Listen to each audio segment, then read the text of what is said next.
আজকের দিনে প্রত্যেকেই হ্যান্ডসাম হতে চায়, কিন্তু সমস্যাটা হয়ে দাঁড়ায় শরীরে অতিরিক্ত মেদ এবং বিশাল বড় ভুঁড়ি। আর এই ভুঁড়ি নিয়ে প্রত্যেকেই নাজেহাল যে কীভাবে ভুঁড়ি কমানো যায়। আবার অনেক ব্যক্তিকে দেখবেন হয়তো তারা রোগা, কিন্তু তাদের ভুঁড়ি অনেক বড়। আর এই বড় ভুঁড়ি দৈনন্দিন জীবনে খুবই চিন্তার বিষয়ে দাঁড়িয়েছে।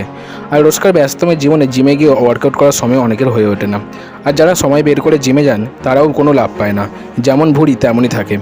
তাই সব চিন্তা দূর হবে আজ এই ছোট ভিডিওর মাধ্যমে। আপনাকে ভুঁড়ি কিংবা শরীরের মেদ কমানোর জন্য জিমে যাওয়ার দরকার পড়বে না। বাড়িতে থেকে কোনো ইকুইপমেন্টের সাহায্য ছাড়াই সহজে ভুঁড়ি কমিয়ে নিতে পারবেন। চলুন এবার উপায়গুলো জেনে নেওয়া যাক। ভুঁড়ি অথবা শরীরের চর্বি কমানোর জন্য শুধু ওয়ার্কআউট করলেই হবে না, তার আগে আপনাকে ডায়েট চার্ট ঠিক করতে হবে এবং কিছু নিয়ম মেনে চলতে হবে। এই নিয়মগুলো আমি ভিডিওর শেষে বলবো, তার আগে ওয়ার্কআউটগুলো জেনে নিই। ওয়ার্কআউট শুরু করার আগে প্রথমে আপনাকে উষ্ণ গরম জলে লেবুর রস দিয়ে সেটা পান করতে হবে। তারপর 5 থেকে 10 মিনিট ওয়ার্ম আপ করে নেবেন। এতে আপনার শরীরে ব্লাড সার্কুলেশন ফ্লোটা বেড়ে যাবে। এর ফলে আপনার বডি ওয়ার্কআউট করার জন্য প্রস্তুত হয়ে যাবে। প্রথমে যে এক্সারসাইজটা বলবো সেটা হলো সিট আপস। প্রথমে আপনাকে মেঝেতে স্ট্রেট হয়ে শুতে হবে। তারপর ভিডিওতে যেরকম দেখছেন ছেলেটি করছে সেরকম আপনাকে করতে হবে। আর এরকম যদি প্রথম করতে অসুবিধা হয় তাহলে কাউকে বলবেন পা দুটো ধরে রাখতে, এবং এরকমভাবে বডিটাকে উপরের দিকে তুলবেন এবং নামাবেন। এরকমভাবে 20 বার করবেন এবং 5 বার রিপিটেশন করবেন।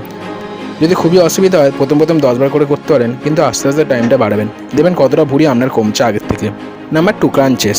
এই ওয়ার্কআউটটা আপনার অনেক উপকার করবে ভুঁড়ি কমাতে।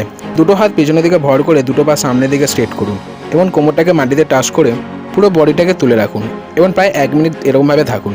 এরপর আপনি নিজেই বুঝতে পারবেন আপনার কতটা বেনিফিট হচ্ছে, এবং এটাও 5 বার রিপিটেশন করবেন। Number 3, Planck.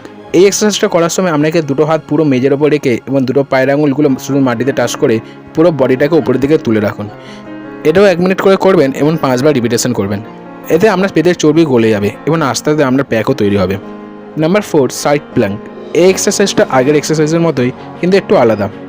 এর জন্য আপনাকে একটা সাইড হয়ে এটা করতে হবে, ভিডিওতে যেরকম দেখছেন, এবং এটা 1 মিনিট ধরে রাখুন এবং 5 বার রিপিটেশন করবেন এইভাবে, এবং দুটো পাশেই করবেন। এতে আপনার পেটের দুপাশের চর্বি গলতে শুরু করবে। Number 5, hanging leg raises. এক্সারসাইজটা আপনার তলপেটের চর্বি কমাতে সাহায্য করবে। তার জন্য আপনাকে কোথাও একটা জায়গায় ঝুলে এবং পা দুটো উপরের দিকে তুলবেন এবং নামাবেন, এবং পা দুটো উপরে তোলার সময় শ্বাস নেবেন এবং পা দুটো নামানোর সময় শ্বাস ছাড়বেন। এতে আপনার লোয়ার অ্যাপস খুব ভালোভাবে তৈরি হবে। এই এক্সারসাইজটা আপনাকে 20 বার করতে হবে এবং 3 বার রিপিটেশন করবেন। এই 5টি এক্সারসাইজ বাড়িতে বিনা খরচে একদিন ছাড়া করতে হবে। এবার আসি নিয়মগুলোর দিকে, যেগুলো না মানলে আপনার কোনো ওয়ার্কআউটই কাজে দেবে না। নাম্বার 1, প্রতিদিন খাদ্য তালিকায় প্রোটিন জাতীয় খাবার বেশি রাখবেন, যেমন ডিম, মাছ, মাংস ইত্যাদি। নাম্বার 2, চিনি এবং ময়দা জাতীয় কোনো খাবার খাবেন না। নাম্বার 3, 3 ঘন্টা অন্তর খাবার খান, কিন্তু একেবারে বেশি করে খেয়ে নেবেন না। নাম্বার 4, আপনার ওজন অনুযায়ী জল খাওয়ার নিয়ম করতে হবে, যেমন প্রতি 20 কেজিতে আপনার 2 লিটার করে জল খাওয়া প্রয়োজন। ধরুন আপনার ওজন যদি 80 কেজি হয় তাহলে আপনাকে জল খেতে হবে 8 লিটার। নাম্বার 5, খাওয়ার পর ঘুমিয়ে না পড়ে 15 থেকে 20 মিনিট হাঁটাহাঁটি করুন। এতে খাবার হজম ভালোভাবে হবে এবং আপনার শরীরে চর্বি হওয়ার চান্সও কম থাকবে। এবং যাদের সারাদিন টেবিল চেয়ারে বসে কাজ করতে হয় তাদের উচিত 15 থেকে 20 মিনিট হাঁটাহাঁটি করা। এই ভিডিওতে যে ওয়ার্কআউট এবং রুলসগুলো বললাম এগুলো 1 মাস মেনে চলুন। তারপরে 1 মাস পরে আপনি নিজেই বুঝতে পারবেন আপনার ভুঁড়ি কতটা কমছে। আজ এত অবধি। ভিডিওটি ভালো লাগলে প্লিজ লাইক, শেয়ার এবং সাবস্ক্রাইব করে দেবেন। দেখা হচ্ছে নতুন করে ভিডিও নিয়ে আপনাদের সাথে। ততক্ষণ ভালো থাকবেন, সুস্থ থাকবেন। এতক্ষণ ভিডিওর সাথে থাকার জন্য অসংখ্য ধন্যবাদ।